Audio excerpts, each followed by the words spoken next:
Hello and welcome to Say in the City. My name is SatC, and today we are breaking down the seventh episode of season 1 of Sex in the City.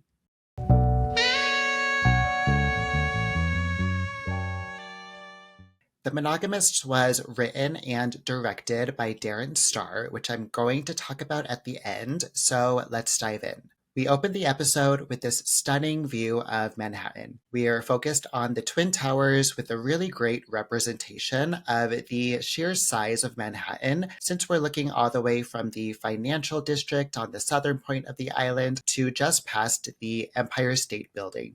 And we can't even see Central Park or anything beyond Midtown. We get the shot of 7th Avenue and West 47th Street near Times Square. Obviously, this looks completely different now, but in the background, we can see the sign for Cats, a McDonald's, a movie theater showing Sliding Doors and Titanic, and a sign for Live Nude Girls, which is a reminder that this area used to be a bit sketchy, which we'll talk about more in depth in a later video. We also get a shot of a lot of people walking at East 42nd Street and Vanderbilt Avenue, seeing the corner of Grand Central Terminal. One of my besties texted me after the third episode breakdown and told me that the scene of Sean and Carrie walking along Central Park gave her the impression that you can actually have the sidewalk mostly to yourself, but obviously this is a much more accurate image of walking on a Manhattan sidewalk. During our tour of the city, and as we find Big and Carrie walking, we get this rather cliched opening of Carrie telling us that she and Big only have eyes for each other, and everyone else seems to disappear when they're together, and that time goes crazy when they're together and apart. One thing I do appreciate about this is that she doesn't use the word love. She says infatuation. I also like this pink dress she's wearing. We get another weird Wonder Woman transition with a heart, gross, to bring us to Miranda calling Carrie, apparently very early in the morning.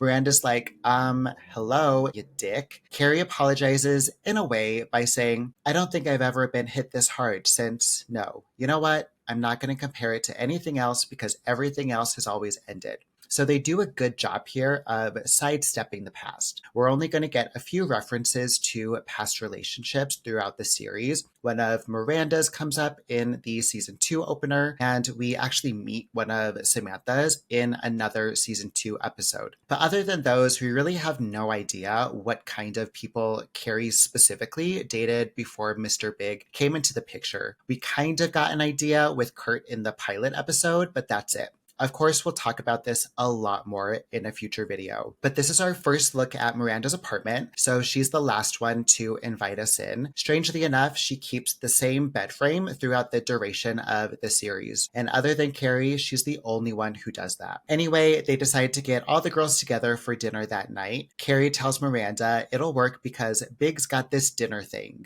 And Miranda's clearly annoyed with her, which prompts Carrie to tell us, as I hung up, I realized I'd committed the cardinal sin.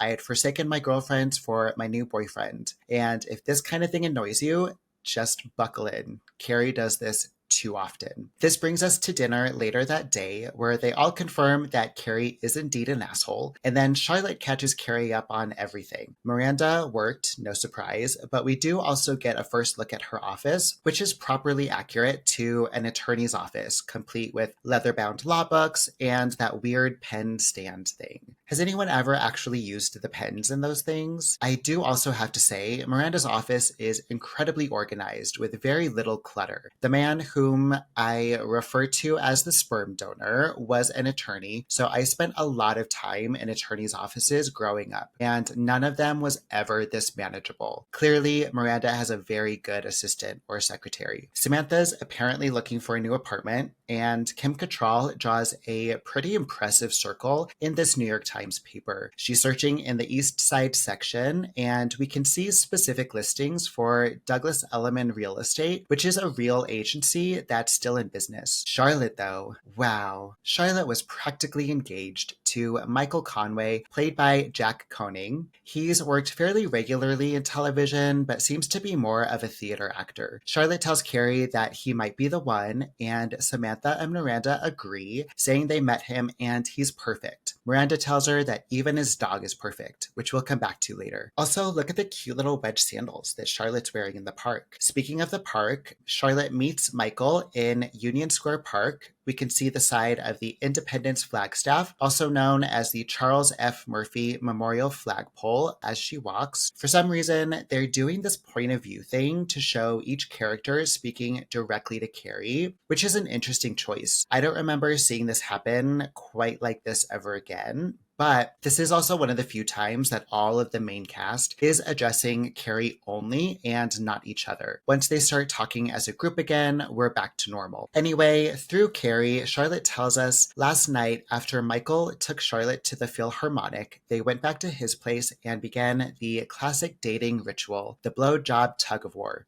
By the way, if there are any men watching this, don't do this. I'm going to talk about the dog at the end of the video, but I have so many questions about this exchange. We don't know exactly how much time has passed since they met, but this cannot be the first time this has happened. This brings us to Charlotte telling the girls that she hates giving blowjobs, which is totally valid, but again, this cannot be the first time they're talking about this, not in their 30s. I do love how Sam is putting a forkful in her mouth as Charlotte says, "I don't like putting it in my mouth. I have a very sensitive gag reflex." Again, valid.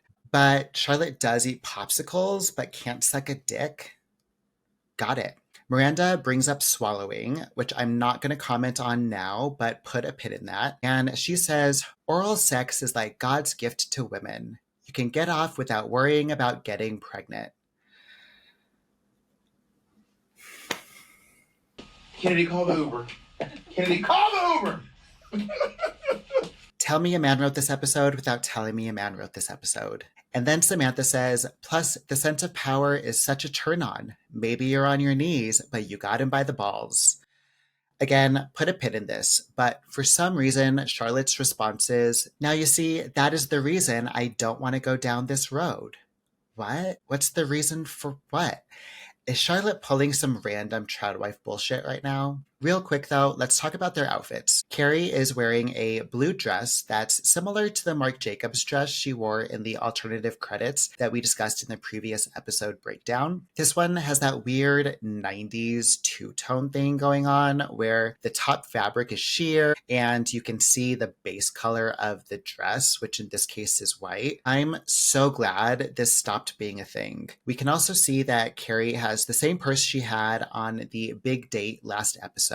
Miranda is still in a similar outfit to what was supposed to be earlier in the day, but that suit is a different color. She's also added this fugly tie. Samantha's wearing a purple fringe dress by Terry Mugler, which is a bold choice that really paid off. Not only does Sam look great in it, it feels very Samantha. And then Charlotte's in this blue blazer and top. Nothing special. So 2 bottles of Pinot Grigio later, they're all besties again, and they're leaving the restaurant when Samantha points out Mr. Big. And seriously, what are the odds of this actually happening? Carrie realizes Big is on a date with someone named Julia, and she says she thought it was a business thing, to which he clarifies, I said a dinner thing. And we know that's probably true because Carrie also said dinner thing earlier. But to quote Brittany Murphy, omission is betrayal. He may not have lied, but he knew what he was doing and saying. The girls go around the corner in front of the bar to watch this, which becomes very confusing as they walk out. Where is this area they're watching from? Anyway, Carrie walks around the corner, and then we see the bar on the right,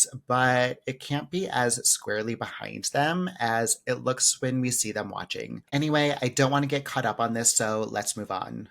Like Carrie should have, am I right? This brings us to the quandary of the episode. True, we had never discussed exclusivity, but while for me the idea of seeing another man would be like trying to fit another outfit into an already overstuffed suitcase, Big was happily dating another woman like it was the most natural thing in the world. Is it that men have an innate aversion to monogamy, or is it more than that? I wondered. In a city like New York, with its infinite possibilities, has monogamy become too much to expect? Luckily, we get the typing screen back, but then we get the return of the street interviews. The interviews are all predictable, but we do have this one by the character credited as Chunky Gay Guy, which is unnecessarily cruel and specific. But he says, my lover and I have a kind of 90s monogamy. We have sex with other people, but we don't exchange fluids or phone numbers. Now, this also came up in the Showtime show, Queer as Folk, and I have a feeling that Darren Star also had this arrangement, or he at least knew a couple who did, and how very chunky and gay. Since Samantha obviously wouldn't have a single partner to have monogamy issues with, she finds herself with multiple real estate agents. Pamela, who asks her not to work with any other broker, but Samantha didn't believe in monogamy, especially when it came to real estate agents. Although Pamela had the hottest contacts in town, Rick had a slight competitive edge. He gave Samantha the opportunity to combine her two great loves, sex and real estate, which, what? Her two great loves? Now, Pamela is played by the amazing Caroline Aaron, who's been in a ton, most notably as Marge in Edward Scissorhands, the voice of Dr. Marcia Fieldstone in Sleepless in Seattle, Shirley Maisel in The Marvelous Mrs. Maisel, and as Carol in Ghosts. Rick is played by Michael Dale, who is British. His appearances have been really sporadic since this role, and I don't recognize any titles he's been in after this. We cut to Carrie having lunch with Willie Garson back at Stanford. Stanley gives us a very similar moment to when we first met him in the pilot. They're having drinks. Stanford says what all the white cis gay men think, and then we're interrupted by a man. That man is Jared, played by Justin Theroux, one of the hottest men to ever live. Now, Thoreau has also been in a ton, but he was Cowboy in Romeo and Michelle's high school reunion, one episode of Star's CPW,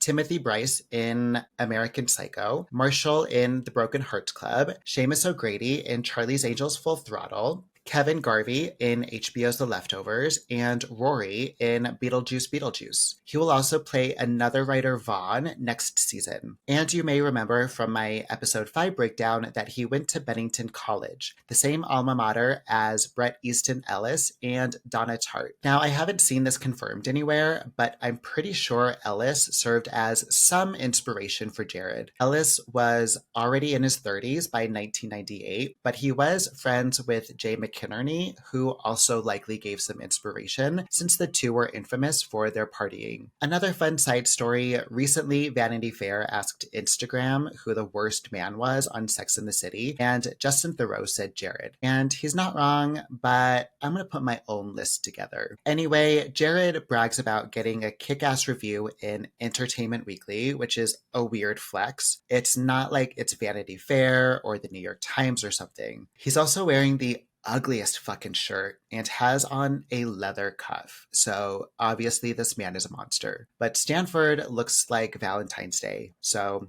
that was also a choice. Moving on, Stanford tells us Jared is the writer of the book Avenue B, and New York Magazine just named him one of the 30 coolest people under 30 in the city. Do we hate Stanford right now? But Jared's face while Stanford says this is hilarious. And Stanford randomly knowing Jared is a nice nod to the book, since Stanford knows everyone and introduces Carrie to a lot of people. He tells Carrie, you know, if they were doing the 30 sexiest women under 30, I'm sure you'd go right to the top of the list, which is so cringeworthy. I'm going to make fun of Jared more later, but he invites them to a party New York Mag is throwing for this 30 coolest people list. As he leaves, he says, groovy, and ciao with a thumbs up. You are such a loser! And Carrie's reaction is correct. She just rolls her eyes. Before we leave the restaurant, though, I need to bring up the elephant in the room. Carrie's wearing a hairpiece, which is so weird to me. Like, why? And how did we make it through the 90s with such horrible hairpiece options? I feel like I need to start an Instagram account for bad hairpieces in television and movies. Carrie goes home after lunch, exhausted by her interaction with Jared, which, same. This is when Big calls and pretends like nothing happened. He checks to make sure they're still on for Saturday, and Carrie responds, yeah, why wouldn't we be? And this just gets worse, so let's go to dinner with Miranda. Carrie is wearing the same jacket she wore in episode 3. It's a vintage Breitling's jacket. She says to Miranda, he said, I miss you, baby. Do you think that was meant to be some kind of coded mea culpa? Miranda says, you mean like what he really meant was, I've been a complete idiot. Please forgive me for having dinner with that other woman. Now, I know Miranda's trying to be a supportive friend right now, but Carrie, no. Just no. Big was not acknowledging his faults. There is no hidden meaning, but I'm going to save this for later as well. So Skipper walks up out of nowhere and introduces Carrie and Miranda to Allison, who Carrie has heard about. When? Carrie hadn't seen or talked to the girls in ages, but she made time for Skipper. Anyway, Allison tells Carrie, we're all such great big fans of your column over at Vogue, which is some nice foreshadowing. I think I like Allison. The poor thing. Allison is played by Kate Jennings Grant, who has worked pretty steadily since this role. Oddly enough, she'll play Mrs. Silver in one episode of The Carrie Diaries. We get confirmation that Miranda broke up with Skippy at some point, which we'll come back to later. But this brings us to Miranda's toxic ass calling him up while he and Allison are having adult time. He answers the goddamn phone and then breaks up with Allison right there, which prompts Allison to say a line that honestly made me fall in love with the show. You're breaking up with me while you're still inside of me? Sad face emoji. A couple of details that I do appreciate around Skipper's bed are the boxes for the McAfee oil change and microhelp uninstaller cleans Windows automatically, a bunch of computer software manuals next to the phone, and then a transformer figure next to this hula dancer figure. Seeing all of this, I believe that Skippy is in the tech world. We also see a bunch of condoms next to the answering machine, so good for him for practicing safe sex. But when he goes to answer the phone, all of a sudden there's another toy on the shelf that wasn't there a minute ago. Now that we sufficiently hate Skipper, we see Charlotte and Michael leaving Blue Water Grill, which closed down on January 1st, 2019. It used to be located at 31 Union Square West. It looks like Sunday Session is there now. Charlotte wears this Anna Sui cami as Michael suggests that they go steady, which Charlotte agrees to for some reason. But I love that in the background, this person is staring directly at the camera, and Samantha has more adult time with Rick. This brings us to the Saturday night plans that Big confirmed earlier, which is a party at his friend Max's apartment. Some woman named Melissa comes right up to Big and plants a big ol' kiss right on his mouth, which is an aggressive move for an adult house party. She tells Carrie that she's a fan of the column, and in this episode alone, we've heard 3 people tell Carrie how much they enjoy her column, which hasn't really happened before this. Anyway, Melissa's played by Deborah Zoe, who's most well known for her role as Eden August in Guiding Light. Big and Carrie walk up to meet Max, played by James McCaffrey. James McCaffrey will also play photographer Paul Denai in season 4, and he's probably best known as the voice of Max Payne in the Max Payne video game series. Big introduces Carrie to Max, but once again has no decorum and just leaves it up to Max's imagination to know who she is. So obviously, Max says the wrong name. That means Max knew about Julia, but not Carrie. Why was Julia not more upset about running into Carrie at dinner? And does Big seriously not know how to properly introduce 2 people? Carrie once again correctly reacts to idiotic men by just walking away. Big asks her a question that makes my blood boil. What do you want from me? Carrie just says, nothing. I don't want anything from you.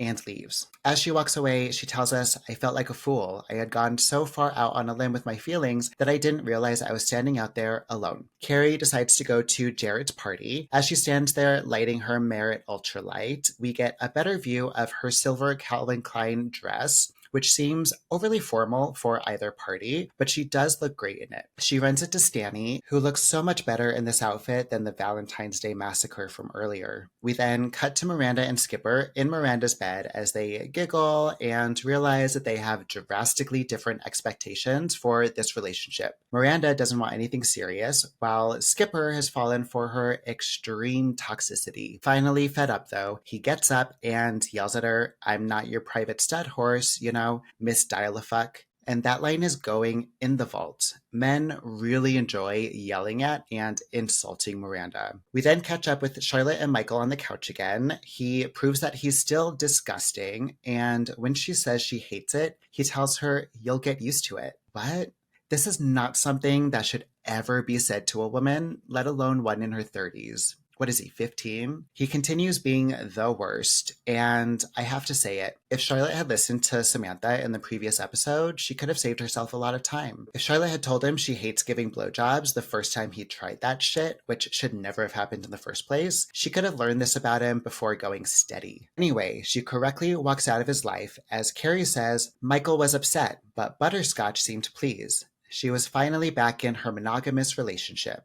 So, you may be wondering what is up with the dog. Miranda mentioned her earlier. She was in the previous scene on Michael's couch, but she didn't actually do anything in the entire episode. Originally, she was supposed to play a larger role here. And if you notice where she is in both scenes, you may know where I'm going with this. Darren Star shared, in this episode, Charlotte dates a guy who has a dog. He wants a blowjob from her, but she says no. She tells him she can't believe he's throwing the whole relationship away for a blowjob and walks out. Originally, when we shot it, she has a change of heart and walks back in to find that his golden retriever is going down on him. The actor had a tennis ball between his legs and the dog was trying to get it, bobbing up and down. That was too disturbing for HBO, so we cut it. I'll argue it's worse than disturbing. It's not funny. It's a joke a 12-year-old would think is funny, not an adult audience watching this show. But I'm going to get more into this later. Samantha gets caught by Pamela as she's hooking up with Rick. I do love the exposed brick wall, but I would probably lose my mind with a manteless fireplace. Also, Sam looks fantastic in this red dress. We come back to Carrie with Jared at Luna Park. Luna Park was a seasonal bar at the north end of Union Square Park on 17th Street, so right near where Charlotte met Michael earlier in the episode. As these two talk, it just gets cringier and cringier. We've all had this conversation before. I feel like if this were made today, Jared would be a crypto bro. Carrie goes to call Big and, oh no, not the glasses in the mouth. I bet they're non-prescription glasses too. Anyway, Carrie calls Big and tells him to come to her for some reason, which he does. She tells him, I've done the merry-go-round. I've been through the revolving door. I feel like I met somebody I can stand still with for a minute. And don't you want to stand still with me? This metaphor is working its ass off. Also, didn't we just do this an episode ago? He answers by standing there with her as they look in two different directions. She says, in a city of infinite options, sometimes there's no better feeling than knowing you only have one. By the way, he didn't actually say anything, so he can easily get out of this if he wants to. I went through this episode's breakdown pretty quickly so that I can leave a bit of room to comment on this episode. I know I promised I wouldn't do as much commentary, but it feels necessary here. So like I said, Darren Star wrote and directed this episode, and you can tell. I'm going to be controversial yet brave and admit that this episode is absolutely unnecessary. Nothing that happens in this episode has any bearing on the rest of the series. Carrie and Big don't actually move their relationship forward. Their little plotline is actually done much better in season 2's Old Dogs, New Dicks and indirectly in The Cheating Curve. Samantha searches for an apartment but doesn't actually move until season 3. The blowjob discussion gets a much better plotline in Easy Come, Easy Go and in CoverGirl. If Miranda and Skipper already broke up, we didn't need them to hurt each other more. Well, I guess we didn't need to see Miranda hurt him more. And we could have just forgotten about Skipper with some sympathy for him, which we completely lost this episode. And that brings me to the dialogue, most of which is insane. No one would ever say some of these things out loud. And the story itself. Carrie and Big apparently talk for hours and hours at a time for weeks or some inexplicable timeline, but they never say anything about dating other people. And same for Charlotte. She's practically engaged, but doesn't say anything about hating blowjobs. Are these adults? I'm pretty sure teenagers communicate better than these four. And again, when did Samantha start loving real estate? I don't think this will ever come up again. So all of this, on top of those weird POV angles and even weirder misogynistic undertones, make this a difficult episode to watch again. I do love some of the fashion choices though, particularly Sam's. And I'm obsessed with Justin Theroux's spot-on douchebag who thinks he's cool portrayal. It is also worth noting that this is the only episode that I can think of where we get two actors who will come back to play totally different characters later. But really, there's only one other actor I can think of at the moment who will play two characters, and she doesn't have any speaking lines. But that brings us to our BIPOC character count, which is still at 2. But that is the full breakdown and discussion of the 7th episode of Sex and the City, The Monogamists. Please like the video if you enjoyed it, and be sure to subscribe to the channel, and I will see you next time.